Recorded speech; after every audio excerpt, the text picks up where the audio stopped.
If you're looking to buy an IDE to SATA adapter to use in something like an old computer or an original Xbox, you might want to reconsider buying one of the cheap generic ones. And if you already bought an adapter like the one seen here from a place like eBay or AliExpress, you might want to take a closer look at the onboard capacitors. These two came out of an eBay bulk buy I made about 10 months ago. They sat in a safe, dry storage area with no extreme temperature fluctuations. I just opened this one up, intending to clean up the solder joints, but the corrosive acid building up on the bottom of one of the capacitors and around the SATA connector pins was immediately observable. It was bad enough that I could see it before I took it out of its anti-static package.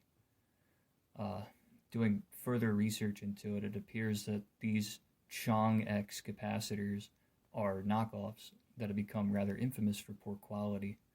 For context, ChongX is a well-established electronics manufacturer out of China that has been making capacitors since the late 1990s. While ChongX caps aren't among the most highly recommended like Rubicon or Panasonic, genuine ones appear to be okay and do their job fine. ChongX, on the other hand, is a mystery knockoff brand of ChongX along the lines of Beepus, MS Sauce, and Batman, minus the charm. This isn't exactly a new technology.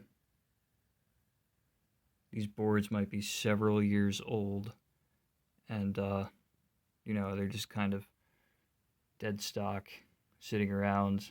They sell when they sell, but the capacitors have clearly gotten past the point. If you have one of these in an Xbox, if you used one of these to do a hard drive upgrade, it might be good to take it out and take a look at it, because I almost thought this one was fine. It really took just focusing on this one in such a bad shape that it was first to kind of see the same pattern in this one.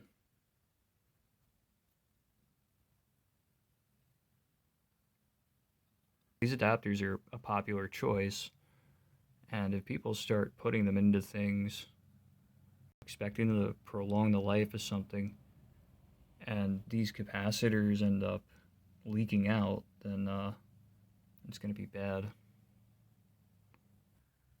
There's a chance that I have a fluke here, but I bought quite a few of these and they worked fine.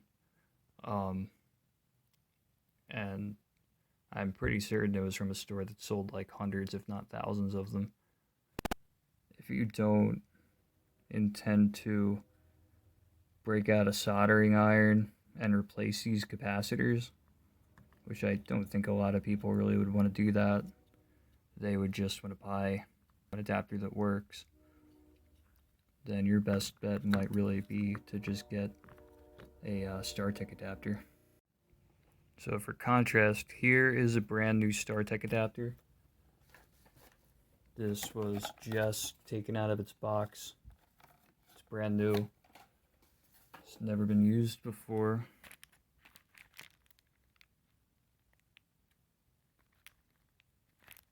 These are very high quality parts. Soldering, everything looks very professional. It looks perfect, really. They form a very good connection. And when you put an IDE cable onto these pins, the tolerance is very good. Like, it fits perfectly. And if anything, it's a little difficult to get out. These have an excellent build quality to them. And if you want to play it safe, even though these are a little bit more expensive, they are very robust. And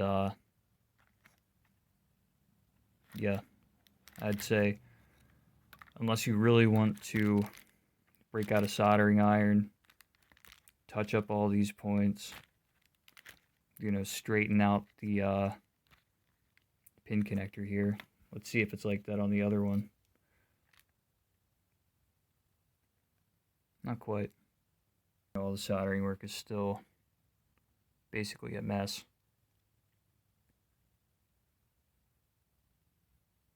I was willing to give it a pass before because they were cheap and they worked pretty good. But if the capacitors are bad and you have to break out a soldering iron and replace them and buy additional parts, then this might really be a safer option.